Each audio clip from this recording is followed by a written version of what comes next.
और ये धर्म की स्थापना अपने अंदर जब होगी, जब आपका संकल्प होगा कोई, और सत्य संकल्प होगा। सत्य संकल्प। जब आपका संकल्प सत्य होगा, सत्य का मतलब क्या है? और सत्यम कहते हैं सत्यम परम धीमहि। जब सत्य संकल्प कर लोगे तो आपके घट में धर्म की स्थापना अपने आप होने लगेगी, क्योंकि सत्य संकल्प के साथ भगवान खड़े रहते हैं। वैसे तो अध्यात्म में संकल्प विकल्प बाधा है। योगारूढ़ स्थिति प्राप्त हो जाने के बाद संकल्प और विकल्प बाधा है। हम कभी जीवन में संकल्प नहीं लिया हमने आज तक, उनमें लेते क्योंकि ये बाधा है। हमने कह दिया हाँ ये काम हम करेंगे। अरे जब भगवान कर रहे हैं तो हम कौन होते हैं करने वाले? तो संकल्प खत्म हो गया, संकल्प लेते ही नहीं है।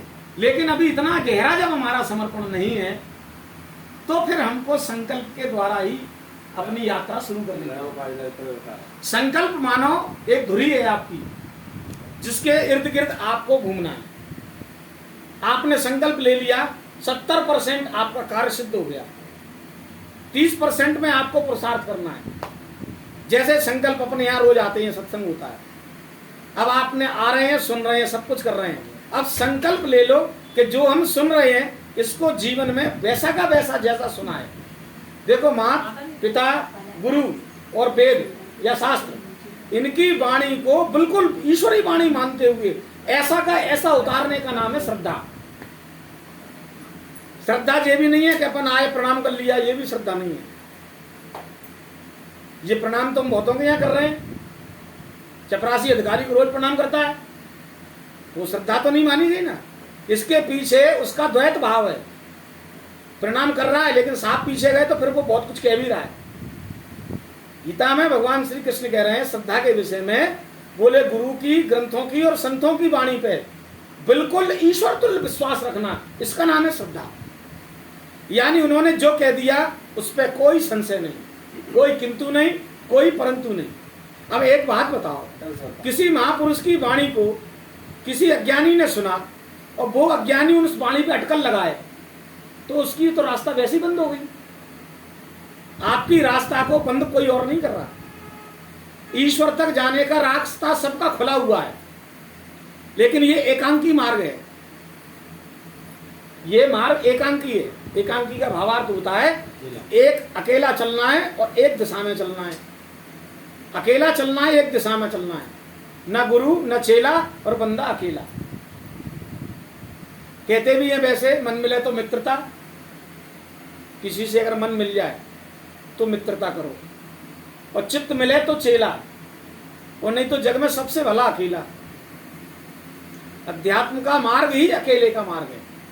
और वैसे तो ये जीवन की यात्रा अकेले ही है। अज्ञानता बस जब मन नहीं लगता तो दूसरे की जरूरत पड़ती है। आज हमारा अकेले मन दम घुट रहा है।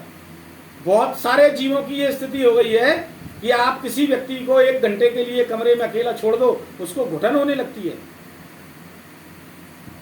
1 घंटे के लिए अगर उसको कमरे में अकेला छोड़ दो, उसको घुटन होने लगती है, क्योंकि उसको अकेले रहने का अभ्यास ही नहीं है। और महात्मा 24-24 घंटे एक जगह एक आसन पे अकेला, अकेला नहीं है वो। कोई व्यक्ति अगर 4 घंटे एक आसन पे बैठा है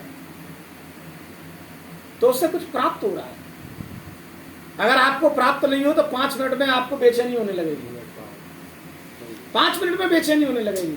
और अगर आपको उस आसन पे बैठ के कुछ प्राप्त होने लगे तो दुनिया की नजरों में कुछ नहीं समझ में आ रहा दुनिया को, क्योंकि वो तो जो करेगा उसको प्राप्त होगा। अब उसको जो अंतरंग रस प्राप्त हो रहा है, उसको प्राप्त हो रहा है, इसलिए उसको 2 घंटे कह रहा है, उसको 4 घंटे का पता नहीं पड़ता। एक बात। दूसरी बात, कई बार आपने देखा होगा किसी को बोला कि भाई आधा घंटे के लिए ध्यान लगाओ, आंख बंद कर लो। आधा घंटे आंख बंद करने में आंख बंद करी नहीं, और उसको पहले तो इधर उधर की बातें आएंगी, और ज्यादा देर अगर आंख बंद हो गई तो उसको फिर घबराहट होने लगेगी, क्योंकि उसका जो देखने का अभ्यास है वो प्रबल है। बहिरंग देखने का अभ्यास प्रबल है, अंतरंग उसका उसको अभ्यास ही नहीं है, अंदर का उसको अभ्यास ही नहीं है। कीर्तन भी अपन अभी करेंगे तो कीर्तन में भी एक दूसरे को देखेंगे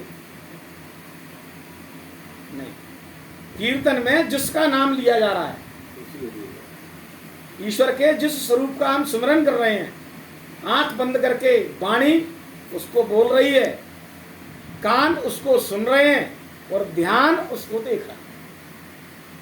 एकाग्रता हो गई आपकी। इस एकाग्रता में अगर 3 घंटे कीर्तन हो रहा है तो 3 घंटे में आंख नहीं खुलेगी, गारंटी दे दी।